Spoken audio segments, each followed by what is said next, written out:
అనగారిన జీవితాల్లో అక్షరధారి భారతదేశంలో మొట్టమొదటి మహిళా ఉపాధ్యాయుని సావిత్రిబాయి ఫూలే. ఆమె యొక్క జన్మదినం ఈరోజు. ఆమె జన్మదినాన్ని మన భారతదేశ మహిళా దినోత్సవంగా మనం జరుపుకుంటున్నాం ఈరోజు.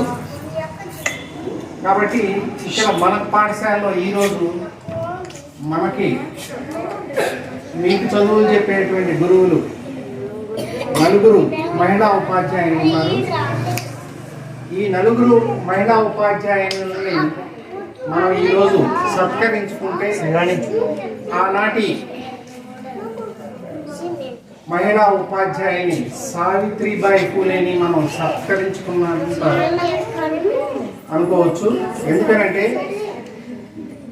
1931లో అంటే ఆ రోజున మహిళలు బయటికి వచ్చేటువంటి పరిస్థితులే లేని రోజున మహిళల యొక్క అభ్యున్నతి కోసం ఎంతో పోరాడి మొట్టమొదటి మహిళా పాఠశాలను స్థాపించింది పూణేలో. ఆమె అప్పటి నుంచి మొదలైన విప్లవం ఇవాళ మొత్తం మహిళా లోకానిదే అయింది.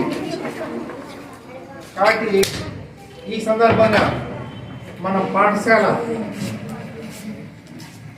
ఉపాధ్యాయుని శ్రీమతి మణిశ్రీ గారిని వేదిక మీదకి రావాల్సింది.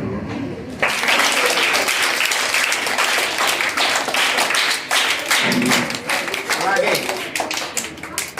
మరో ఉపాధ్యాయుని శ్రీమతి సుమలత గారిని వేదిక మీదకి రావాల్సింది. మరొక ఉపాధ్యాయుని లక్ష్మీ గారిని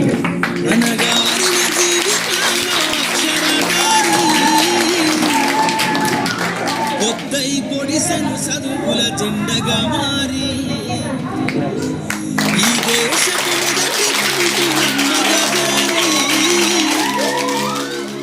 మన జీవితాల్లో నింపిందో వెలుగుల దారి.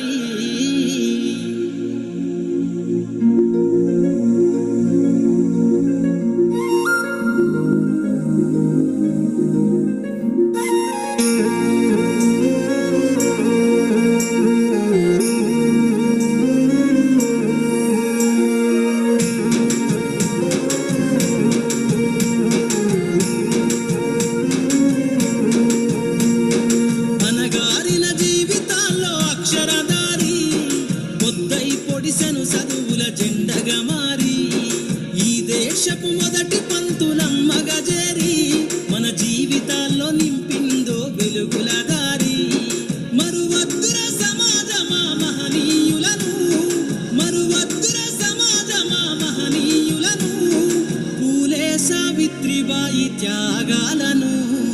అనగారిన జీవితాల్లో అక్షరధారి పొద్దై పొడిసెను చదువుల జెండగా మారి ఈ దేశపు మొదటి పంతులమ్మగా చేరి మన జీవితాల్లో నింపిందో వెలుగుల దారి.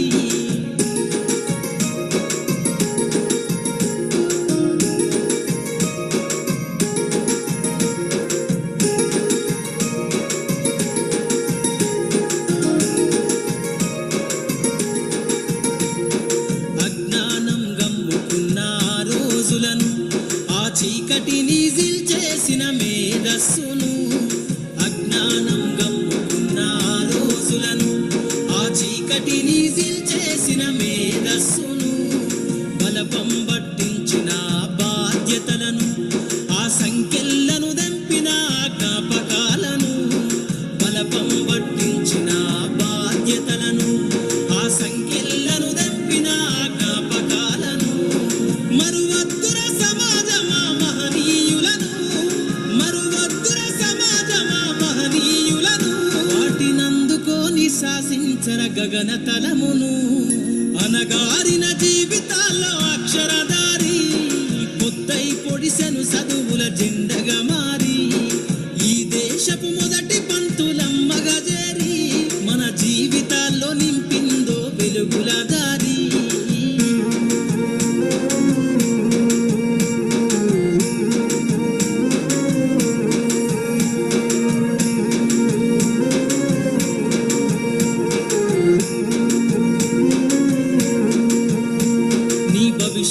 భవిష్యత్తుకు పునాదేశే పుస్తకాలను మన మస్తకంల బంధించరా అక్షరాలను నీ భవిష్యత్తుకు పునాదేశే పుస్తకాలను మన మస్తకంల బంధించరా అక్షరాలను నిక్షిప్తమై దాగిన కోడింగు భాషను నువ్వు నేర్వాలిర విశ్వపు విజ్ఞాన